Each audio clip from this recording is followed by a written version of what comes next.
안녕하세요. 내가 사랑한 미술관입니다. 오늘은 미술관이 아니라 저희 집에 걸리게 된 한 점의 그림에 대해 이야기해 보려고 합니다.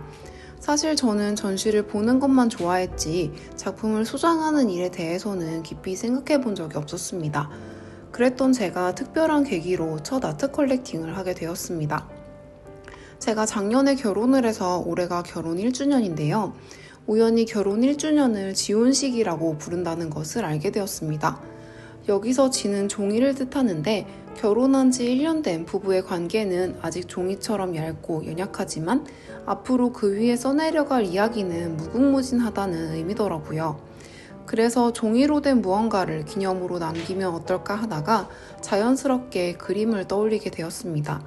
남편도 저만큼이나 전시 보는 것을 좋아하니까 이번 기회에 첫 컬렉팅을 해보면 어떨까 하고요. 처음에는 천천히 여러 전시와 아트페어를 돌아본 뒤 신중하게 결정하자 했는데 생각보다 일찍 마음에 드는 작품을 발견하게 되었습니다. 바로 얼마 전 서울 용산구의 갤러리 디스 위켄드룸에서 열린 국동환 작가의 수면으로부터라는 전시에서였습니다. 처음에는 다른 분의 블로그 후기를 보고 사진 속 솜털 같은 이미지가 신기해서 궁금한 마음에 전시를 찾았습니다. 실제로 보니 사진만으로는 알 수 없었던 아주 섬세한 작업들이었고 전시장에서 큐레이터분이 설명해주신 작업 방식을 듣고 작품에 더 마음이 갔습니다. 그렇게 첫 번째 방문을 마치고 돌아왔는데 이후에 국동환 작가님이 직접 도슨트를 진행하신다는 소식을 듣고 한 번 더 전시장을 찾게 되었습니다. 그리고 그날 작가님의 진솔한 태도와 작업에 대한 깊은 애정에 감명받은 저와 남편은 결혼 1주년을 기념하는 작품을 한 점 구입하게 되었습니다. 도슨트에서 국동환 작가님은 지금까지의 작품 활동 전반과 이번 전시의 출품작에 대해 설명해 주셨습니다. 작가님은 대학 졸업 후 회사 생활을 잠깐 하다가 작가로 전향하셨다고 하는데요. 저희와 비슷하게 현실에 발을 딛고 있었던 시간이 하나의 공통분모처럼 느껴져서 작가님이 좀 더 친근하게 느껴졌습니다. 국동환 작가님은 작가로 전향하면서 꿈 일기를 쓰기 시작해서 거의 20년 동안 기록을 계속 해오셨다고 합니다. 내가 진정으로 원하는 것이 무엇인지 그 답을 무의식의 발현인 꿈에서 찾고 싶었다고 하셨는데요. 그렇게 꿈 일기는 이후 작업의 근간이 됩니다. 작가님이 책과 문자, 기록에 관심이 많다는 점도 인상적이었습니다.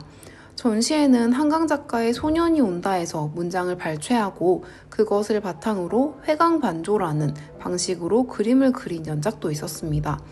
한강 작가는 제가 가장 좋아하는 작가이기도 해서 그 이야기를 들었을 때 굉장히 반가웠고 작가님이 훨씬 가깝게 느껴졌습니다. 저와 남편은 처음 컬렉팅에 대해 고민할 때 작품 자체도 중요하지만 작가가 어떤 태도로 자기 세계를 쌓아왔는지도 중요하다고 생각했는데요. 전시 설명을 들으면서 느낀 작가님의 진솔한 모습이 정말 인상적이어서 좀 더 확신을 가질 수 있었습니다.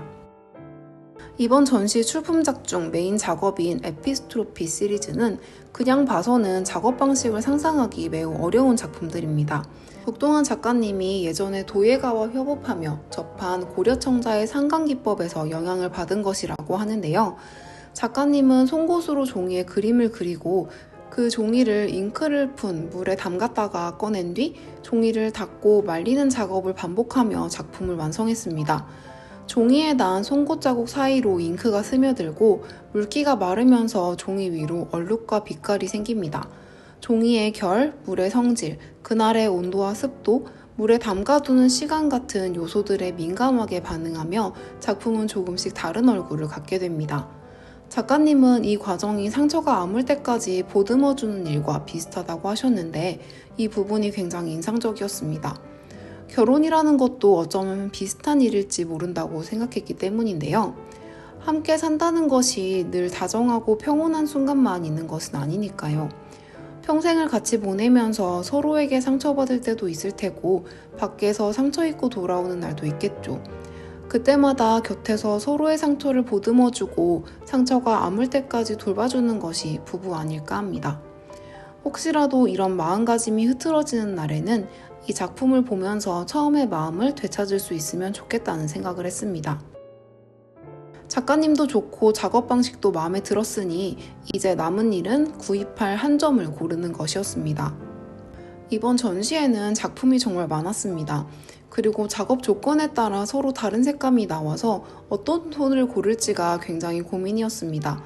고려 청자 같은 청색을 비롯해 갈색, 보라색 등 색감이 매우 다양했는데 도상도 다양해서 마음에 드는 색감과 도상이 잘 맞는 작업을 고르는 일이 생각보다 쉽지 않았습니다.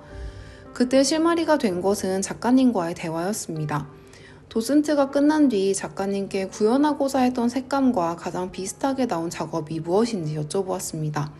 작가님은 한 시리즈를 알려주시면서 송곳으로 그은 선이 연두빛으로 나온 점이 예뻐서 마음에 들었는데 나중에 똑같이 재현하기가 어려웠다고 하셨습니다. 마침 저희 집도 인테리어가 밝은 편이라 밝은 톤의 작품을 고민하고 있던 터라 그 색감으로 마음의 결정을 내리게 되었습니다. 색감을 고르고 나니 다음 과제는 어떤 도상을 고르느냐였습니다. 첫 컬렉팅이다 보니 너무 작은 사이즈는 조금 아쉬울 것 같았고 어느 정도 크기가 있는 도상 중에는 주키니가 있었습니다. 처음부터 생각했던 도상은 아니었지만 멀리서 보면 주키니라는 도상이 명확하게 드러나지 않고 가까이서 보아야 형태를 알 수 있다는 점이 좋았습니다. 무엇보다 저희 부부는 연애할 때부터 함께 주말 농장을 해왔습니다. 그래서 주키니라는 모티프가 생각보다 저희에게 아주 잘 어울린다는 생각이 들었습니다. 주키니를 들인 계기로 실제로 올해 텃밭에는 처음으로 애호박을 심어보았답니다. 국동환 작가님의 꿈에서 나온 이미지가 저희 텃밭에서 진짜 애호박이 되어 나온다면 정말 재밌을 것 같아요. 작가님의 꿈과 저희의 현실이 맞닿아 생긴 접점이 신기하기도 하고요. 그렇게 주키니로 최종 결정을 하고 결제를 마쳤습니다. 작품은 전시가 끝난 뒤 액자 작업을 거쳐 받아볼 수 있었습니다. 액자는 베이지 톤의 오동나무와 더 짙은 톤의 호두나무 중에서 고를 수 있었는데 저희가 고른 작품에는 밝은 톤이 더 잘 어울릴 것 같아서 오동나무로 결정했습니다. 시간이 지나 갤러리에서 연락을 받았고 완성된 작품을 만나볼 수 있었습니다. 무반사 유리를 사용해서 처음에는 유리가 없는 줄 알았을 정도로 작품이 선명하게 보였습니다.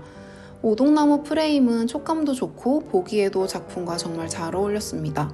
과하게 장식적이지 않으면서도 고급스러워서 정말 마음에 들더라고요. 작가님이 연필로 적어주신 작품 제목과 사인도 아름다웠습니다. 이런 세부적인 요소들까지 작품을 소장하는 기쁨을 더해주었습니다. 그리고 작품은 지금 이렇게 저희 집에 걸려 있습니다. 처음에는 다른 위치를 생각했지만 임시로 걸어둔 이 자리가 오히려 눈높이에도 맞고 집안을 오가며 자주 눈길이 가서 좋은 것 같아 당분간은 이 위치에 걸어두려고 합니다. 처음 컬렉팅을 하고 집에 작품을 걸어두니 시간대마다 조명에 따라 빛이 다르게 보이는 점이 정말 좋았습니다. 전시장에서는 한 가지 환경에서 보던 작품이었는데 집으로 들어오니 아침과 저녁, 자연광과 조명에 따라 조금씩 다른 표정을 보여줍니다. 아무리 들여다봐도 질리지 않을 만큼 아름답다고 느끼는데요. 한 번은 남편이랑 너무 오래 들여다보다가 이러다 작품을 외워버리면 어떡하지? 하는 재밌는 걱정까지 했습니다. 저희에게 의미 있는 작품인 만큼 국동환 작가님도 디스 위켄드룸도 오래오래 활발하게 활동해 주시면 좋겠습니다. 그리고 혹시 첫 아트 컬렉팅을 고민하는 분들이 계시다면 이 영상이 조금이나마 도움이 되었으면 합니다. 이번 영상은 여기서 마치겠습니다. 시청해 주셔서 감사합니다.